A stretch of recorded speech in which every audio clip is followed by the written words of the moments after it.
Assalamualaikum warahmatullahi wabarakatuh. Bismillah, alhamdulillah, wassalatu wassalamu ala rasulillah Sayyidina Muhammad ibn Abdillah wa ala alihi wa ashabihi wa azwajihi wa zurriyatihi wa ahlil baitihi wa man tabi'ahum bisanin ila yaumil qiyamah. Asyhadu an la ilaha illallah wahdahu la syarika lah wa asyhadu anna Muhammadan abduhu wa rasuluhu la nabiyya ba'da. Alhamdulillahirrahmanirrahim, para sahabat pemirsa channel Terindah semuanya, para penonton setia channel Terindah dimanapun kita semua berada, semoga kita senantiasa diberikan kesehatan lahir wal batinah serta kejernihan akal pikiran kita, sehingga kita bisa tetap fokus untuk mencapai apa yang kita inginkan, apa yang kita cita-citakan. Dan tentu apa yang kita inginkan dan kita cita-citakan itu haruslah sinkron dengan apa yang kita usahakan, dan juga sinkron dengan apa yang kita doakan kepada Allah Subhanahu wa taala, sehingga keberhasilannya pun akan menjadi berkah bagi kita yang menginginkan keberhasilan itu dengan benar-benar. Amin. Kepada sahabatku terindah, sebagaimana biasanya melalui ulasan singkat yang sangat sederhana ini, melalui video Terindah, channel Terindah Suyadina, saya akan mengulas juga secara sederhana tentang perubahan perpolitikan atau pandangan perpolitikan di negeri Indonesia ini yang kita sama-sama cintai, dengan segala kelebihannya, dengan segala kekurangannya, dengan segala keteraturannya, dan dengan segala ketidakteraturannya negeri kita ini. Kepada sahabatku, sebagaimana biasanya saya mohon kepada kita semua, tinggalkanlah like, berilah komen secukupnya seperti Anda yang ingin katakan, juga share-lah video ini kepada kawan-kawan kita semua, dan tonton video ini dari awal hingga selesai.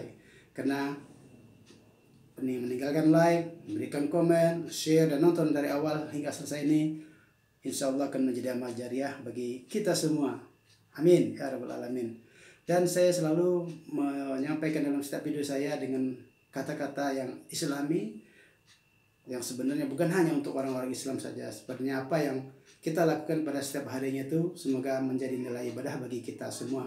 Dan itulah merupakan harapan bagi kita, setiap apa yang kita lakukan bukan hanya berimplikasi, bukan hanya nanti berdampak pada kita sendiri di dunia ini, akan tetapi semoga akan menjadi amal ibadah kita yang bisa kita bawa ke akhirat nanti sebagai amal ibadah kita. Amin ya rabbal alamin. Para sahabatku terindah semuanya, terakhir kita dikejutkan oleh sebuah berita yang mungkin kita tidak begitu menduga-duga sebelumnya. Sebagai orang awam tentu kita tidak menduga-duga terhadap apa yang telah dilakukan oleh anak Presiden kita Jokowi, yaitu Kaisang Pangarep. Sekitar 2 hari yang lalu beliau mendaftarkan diri sebagai anggota partai daripada sebuah partai anak muda atau PSI di sini. Kan tetapi kehadiran Kaisang atau mendaftarkan diri Kaisang di PSI itu ternyata bukan hanya sebagai anggota, bukan hanya sebagai kader. Dia langsung diminta untuk menjadi ketua umum Partai Solidaritas Islam, yang pada saat kemarin dia dipimpin oleh seorang musisi yaitu Giring. Dan ini kita menjadi suatu hal atau menjadi suatu berita yang sangat mengejutkan bagi kita semua, bahwa Jokowi merupakan kader murni daripada PDIP. Begitupun dengan anak-anaknya yang di Solo, Gibran menjadi wali kota juga diusung oleh PDIP, dan menantunya yang di Medan menjadi wali kota juga diusung oleh PDIP. Akan tetapi sebuah kejutan yang sangat besar bagi kita adalah bahwa Kaisang, meskipun dulu adalah kader PDIP, akan tetapi dia hijrah ke PSI, langsung diangkat menjadi ketua umum. Ini tentu ada implikasi dan ada sebab musabab yang berada di belakang itu.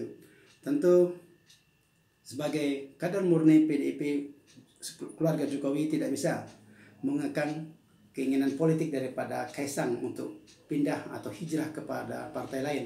Karena di sisi lain dia melihat posisi seandainya tetap bercokol di PDIP, ini kemungkinan dia tak akan bisa mencapai suatu posisi yang sangat menjanjikan atau sangat menggiurkan bagi seorang politisi, di mana mungkin bisa dipastikan tak akan mungkin dia akan mencapai ketua umum PDIP di suatu saat nanti. Itu kemungkinan. Mungkin hitungan politiknya dia telah masuk kepada perhitungan seperti itu.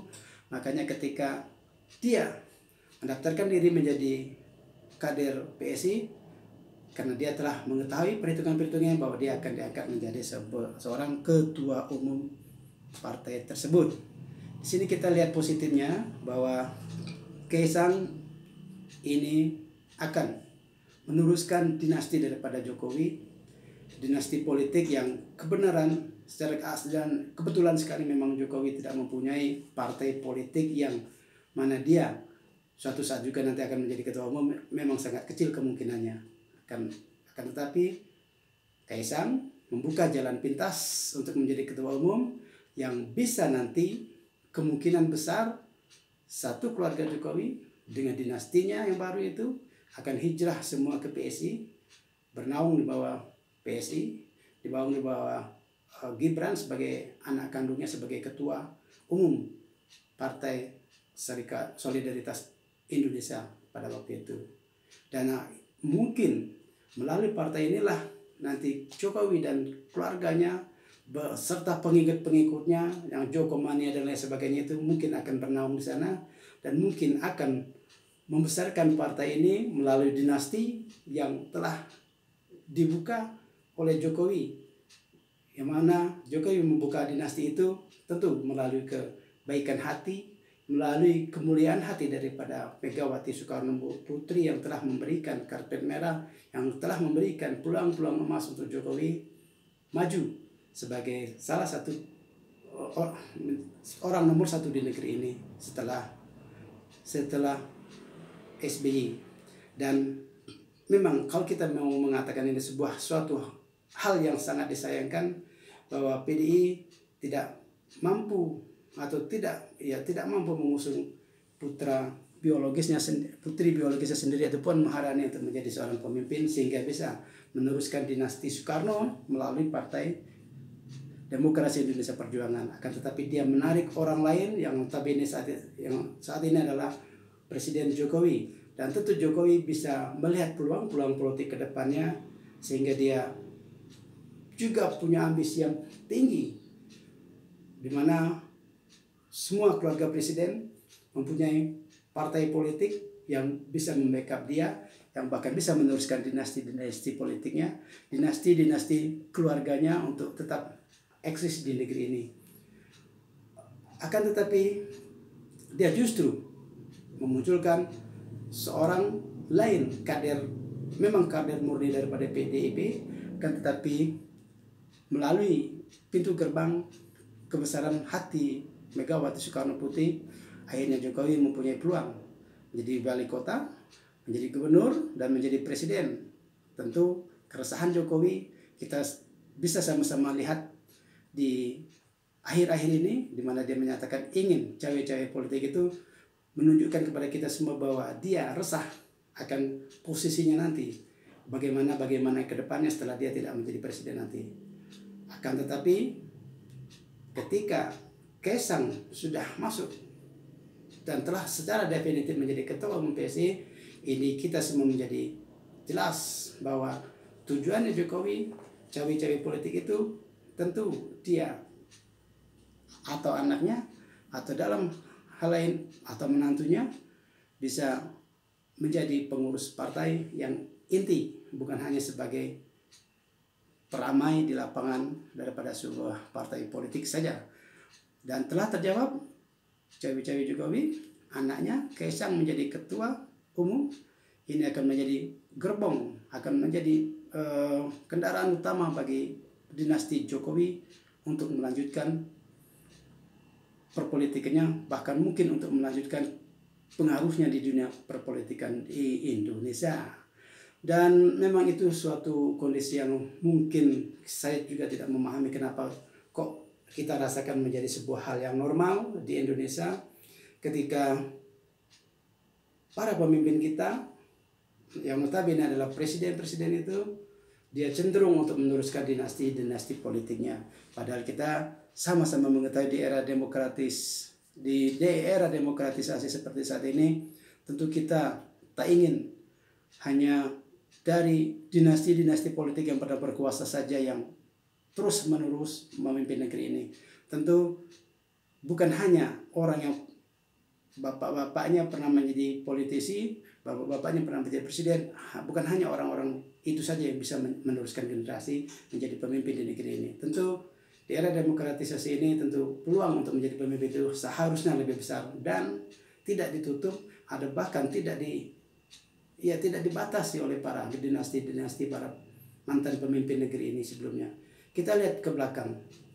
Sebelum Jokowi ini kita lihat ada SBY yang saat ini pun telah dan sedang berusaha untuk kembali kepada pemerintahnya, mengusung pemerintah, di mana setelah 10 tahun tidak berkuasa, tentu anaknya meneruskan atau AHY di sini meneruskan kepemimpinan sebagai ketua umum di Partai Demokrat. Yang mana notabene Demokrat itu adalah sebuah partai yang juga didirikan oleh SBY, sehingga diteruskan oleh anaknya. Dan tentu kita sebagai masyarakat Indonesia sangat-sangat mengetahui bahwa ini adalah untuk menjaga, membina, dan menyuburkan dinasti daripada SBY dari keluarganya.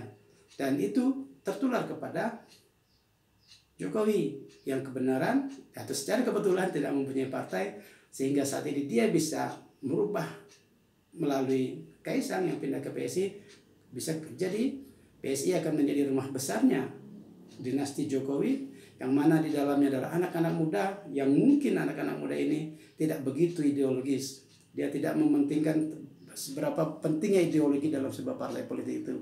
Mereka hanya mementingkan suatu kemewahan dalam berpolitik, sehingga baru 2 hari bergabung pun si Kaisang langsung angkat menjadi ketua umum. Kita bisa sebagai orang-orang politik, sebagai orang-orang akademis itu memahami bahwa tidak ada ideologis yang sangat mendasar di PSI ini, karena biasanya di partai politik, walaupun itu partai politik dinasti sekalipun, tak mungkin baru 2 hari bergabung di partai tersebut langsung diangkat menjadi ketua umum. PSI lah salah satu partai yang memecahkan rekor tanpa kaderisasi langsung menjadi ketua umum partai tersebut. Dan ini sangat menghilangkan nilai-nilai perjuangan bagi para politikus yang juga tentu mungkin ada nilai tambah yang di belakangnya, bisa ada transaksi sebelumnya. Kita tidak tahu di belakangnya. Tapi untuk kaderisasi sebuah partai politik, PSI mungkin terlalu terbuka. Mungkin juga di ADART-nya tidak menyebutkan secara pasti, atau memang tidak punya basis ideologi yang mantap di PSI tersebut, sehingga siapapun yang bermasuk, asal punya kapasitas, asal punya uang banyak, asal punya apapun segalanya, termasuk basis massa, bisa langsung menjadi ketua umum. Ini contoh yang terakhir Kaisang. Kemudian kita lihat ke belakang lagi, setelah SBY berusaha untuk membangun dinastinya, di belakangnya pun kita melihat Ibu Megawati Soekarno Putri, walaupun tidak lengkap 5 tahun beliau menjadi presiden, tapi dia tetap menyimpan, tetap memupuk nilai-nilai Soekarnoisme melalui Partai Demokrasi Indonesia Perjuangan. Dia mengangkat anaknya Puan Maharani untuk menjadi salah satu pemimpin di partai tersebut, meskipun sampai saat ini ketua umumnya tetap Ibu Megawati Soekarno Putri. Dan kita mungkin bisa sangat-sangat memahami ketika mungkin sesuatu hal dan sebab nanti karena usia daripada Bu Megawati yang telah tua, tidak menutup kemungkinan nanti ketua umum pun akan digantikan oleh Puan Maharani sebagai putri mahkota daripada PDIP. Dan mungkin ini tidak bisa jauh buktinya nanti setelah apa yang akan terjadi untuk menjadi ketua umum di PDIP, kemungkinan 80 hingga 90% itu akan dilimpahkan kepada Puan Maharani. Untuk apa? Tentu untuk membina, menyuburkan, dan tetap mengembangkan dinasti Soekarno, tetap berdarah Soekarno. Dan ini kemungkinan yang akan terjadi. Inilah kondisi sosiologis di Indonesia mengenai kepemimpinan. Sepertinya rakyat belum mampu untuk memunculkan kepemimpinan atau memunculkan pemimpin yang di luar terah-terah tokoh nasional, karena kita mungkin terlalu monarkis di zaman-zaman sebelumnya, sehingga kita selalu berpikir orang yang pernah memimpin kita itu adalah orang yang lebih baik daripada kita, dan itu suatu hal yang tidak permanen dan tidak seperti itu adanya. Kita hanya terbelenggu oleh budaya-budaya bahwa keturunan itu merupakan atau pendahulu atau nenek moyang pendahulu yang seorang bangsawan akan tetap menurunkan nilai-nilai bangsawan. Itu bukan suatu nilai budaya yang bagus untuk kita terapkan di negeri yang demokratis seperti saat ini. Kalau itu terus kita gembur-gemburkan dan itu terus kita pupuk, maka demokrasi kita tak akan menjadi demokrasi yang benar-benar demokrasi, akan tapi demokrasi yang monarkis. Kalau kita mau menjadi demokrasi yang monarkis, tentu nanti semua pemimpin atau ketua umum daripada partai adalah anak-anak raja semua. Terus masyarakat biasa seperti kita hanya akan menjadi penonton, hanya akan menjadi pekerja bagi para pemimpin-pemimpin partai yang monarki tersebut, yang terus ingin melanjutkan dinasti perpolitikannya di partai politik tersebut. Kita lihat jauh ke belakang lagi. Di era Orde Baru, Pak Soeharto. Nah ini, Pak Soeharto meskipun 32 tahun memimpin negeri ini, kita tidak melihat anak-anaknya menjadi seorang politikus yang handal.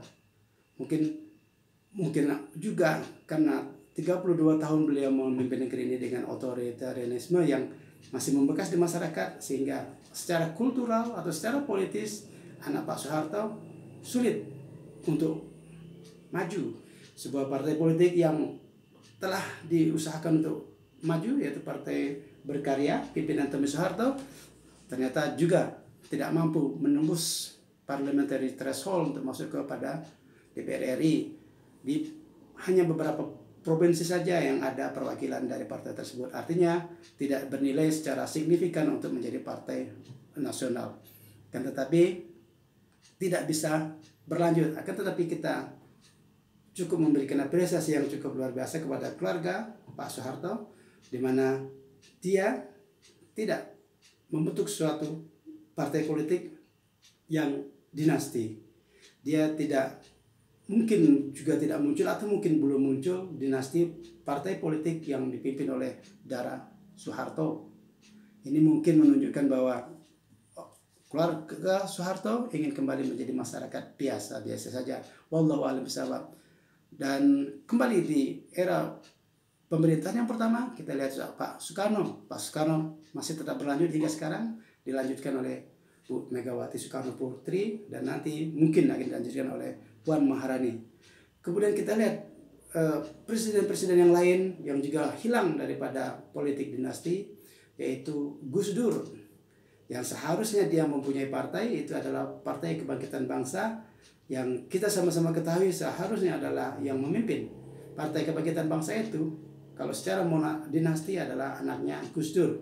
Tetapi dilanjutkan oleh keponakannya Gus Dur, yang mungkin kita sama-sama mengetahui terjadi kudeta politik ketika Gus Dur masih hidup dulu, dan kudeta politik itu sampai hari ini masih berlanjut oleh orang yang sama, yaitu Muhaimin Iskandar sebagai Ketua Umum PKB, yang sepertinya pun tak tergoyahkan dia dari posisi Ketua Umum Partai Kebangkitan Bangsa. Mungkin kalau seandainya keluarga Gus Dur akan kembali menorehkan atau memunculkan sebuah dinasti politik, mungkin Yeni Wahid dan keluarga besar Gus Dur lainnya, dan juga sebagian besar pecinta Gus Dur, lebih baik membuat suatu partai. Kalau memang ingin berdinasti politik lagi, ya bikin Partai Kebangkitan Bangsa Perjuangan. Dan juga kita lihat ke belakang, kalau Pak Habibie sebagai presiden itu merupakan suatu